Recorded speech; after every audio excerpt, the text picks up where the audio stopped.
Loan app ఏజెంట్ల వేధింపులు భరించలేక వ్యక్తి సూసైడ్ చేసుకున్నాడు. ఈ ఘటన మేడ్చల్ జిల్లా గట్కేసర్లో జరిగింది. గట్కేసర్కు చెందిన సాయి కుమార్ తన భార్య పేరు మీద లోన్ యాప్ ద్వారా రుణం తీసుకున్నాడు. ఆర్థిక ఇబ్బందుల వల్ల సకాలంలో లోన్ చెల్లించకపోవడంతో యాప్ ఏజెంట్లు తన భార్య ఫోటోలు సోషల్ మీడియాలో పెడతామని బెదిరించారు. దీంతో తీవ్ర మనస్తాపానికి గురైన సాయి కుమార్ కొండాపూర్లోని ఓ ప్రైవేట్ వెంచర్లో ఉరివేసుకుని ఆత్మహత్య చేసుకున్నాడు. ఈ ఘటనపై కేసు నమోదు చేసుకున్న పోలీసులు దర్యాప్తును చేపట్టారు. 1 year అయింది. 1 year దాటి ఇప్పుడు ఒక పాప ఉంది.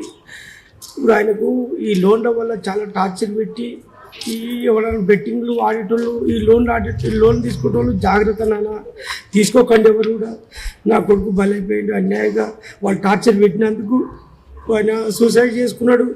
మెసేజ్ పెట్టిన 1 hour దాకా ఉండి అందరు దోస్తులకు మెసేజ్ పెట్టి నాన్న నేను సూసైడ్ చేసుకుంటుండ్రా బాయ్ బాయ్ రా అని చెప్పి అందరికి ఫ్రెండ్స్కి చెప్పి మరీ సూసైడ్ చేసుకుని ఒక 1 hour ఆలోచించిండు. 1 hour లోపల దాదాపు ఒక 30 ఫోటోలు షేర్ చేసిండు అందరికీ, వాళ్ళ ఫ్రెండ్స్లకు. నాన్న మీతో ఉన్న రోజులు హ్యాపీగా ఉన్నా, ఇప్పుడు ఈ టార్చర్ నేను భరించుకోలేకపోతున్నా, నన్ను దయచేసి నన్ను క్షమించుర్రా, అరే మీరు రావాలరా మామ కాక తమ్ముడు అందరు చెప్పి అందరు ఫోటోలు పెట్టి పిఎస్లో కంప్లీట్ నాన్న మీరు నా సూసైడ్కి ఎవరు కారణం కాదు వీళ్ళే అని చెప్పేసి ఆయన ఒక 1 hour ఆలోచించి 11:45కు చేసుకున్నాడు. ఇక్కడ గ్యాస్ కంపెనీ మాధవరెడ్డి పెంచి కొద్దిగా ముంగడు పోయినాక వెంచర్లో అడవిలో పోయి సూసైడ్ చేసుకున్నాడు. ఈ మధ్య కాలంలో పెళ్లి చేసుకున్నాడు. 1 year అయింది.